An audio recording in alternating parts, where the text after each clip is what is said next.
Hey guys, this is Out Nar, and we're here with chapter.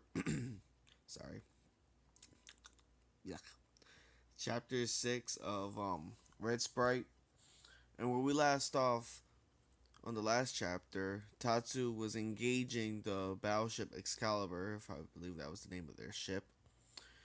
And let's just say he basically infiltrated their battleship with very little effort, to the point when he basically just thunderbolted his way into their ship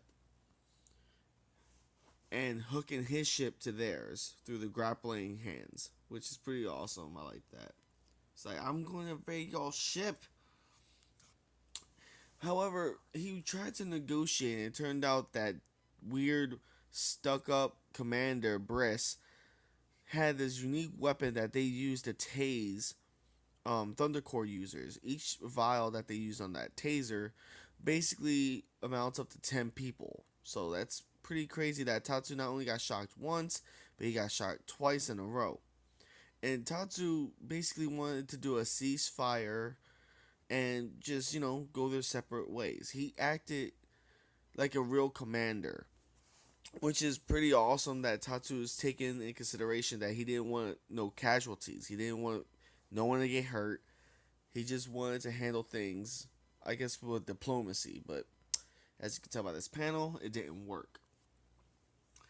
And Briss did the one thing that you should not do around Tatsu, and that's Briss was talking so much cruelty towards Thundercore users. Not only that, him basically saying, "Do you know how much Thundercore bone marrow we use for our battleship?" And they show this panel where it's basically the whole engine room with giant tubs of, I guess that's basically the bone marrow and the blood of the Thundercore users that they're using to basically run their warship.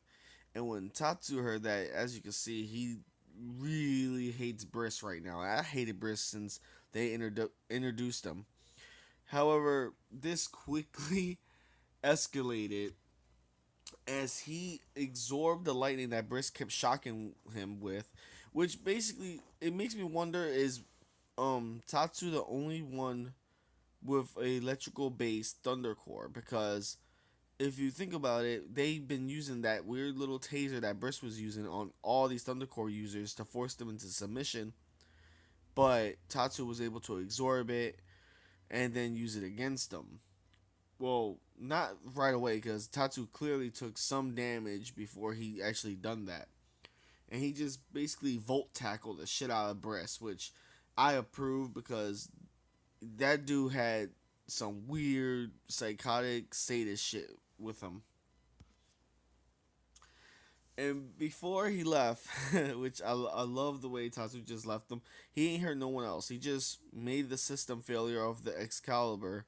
And he says, "Well, I hope y'all can swim," while he takes a bottle of wine with him. Well, Briss's wine.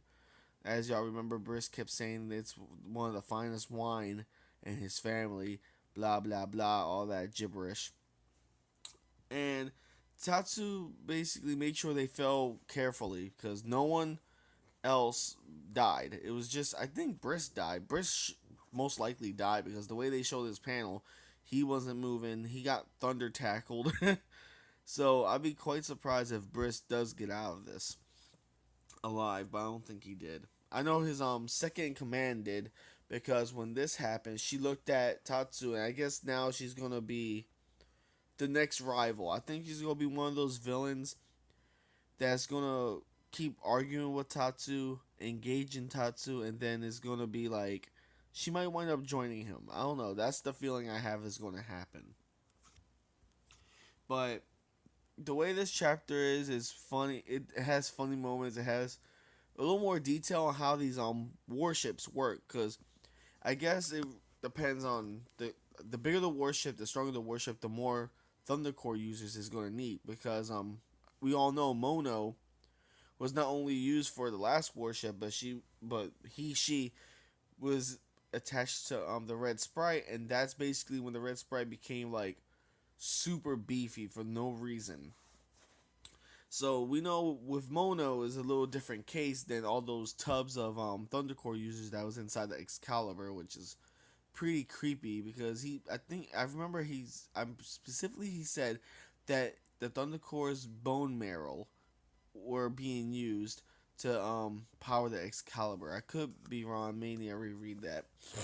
But the way it ended was in a comedic way. Tatsu goes back to his people. They cheer. He offered the wine to his I guess you could say his second, because she's gonna be his second lieutenant because she's been with him way longer than Mono or anyone else.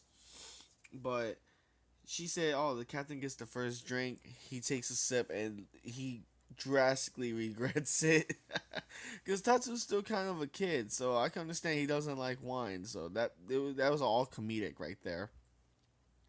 But this makes me curious as if this was the strongest warship and Tatsu just made it look like a joke. What's going to happen now? Are they going to make better warships, or are we going to see newer villains more intelligent than Briss? Because Briss wasn't intelligent. Briss basically just did what he wanted out of sheer hatred towards, I guess, anyone who wasn't noble in some sort of way. Now, Briss Commander, she might actually be more dangerous than Briss himself. So maybe in the future we'll find out what's gonna go on. But I can't wait for Chapter 7. This is Nerd Out Nar, and I'll see you on the next review. Tell me what y'all liked about it. And hopefully we get to see more of these warship battles, but more in detail, because this one was way too quick. I mean, the warship battle only lasted, what, 2 chapters, I guess? 3 chapters? No, it was like 2 chapters. But hopefully we get to see more of these airship battles. As well, please bring out a villain that's going to make us go, wow. I mean, we saw Atlas, but we know Atlas is going to be a later villain. Especially since his Thunder Core ability looks like he has a fire-based element. And I'll see y'all in the next video.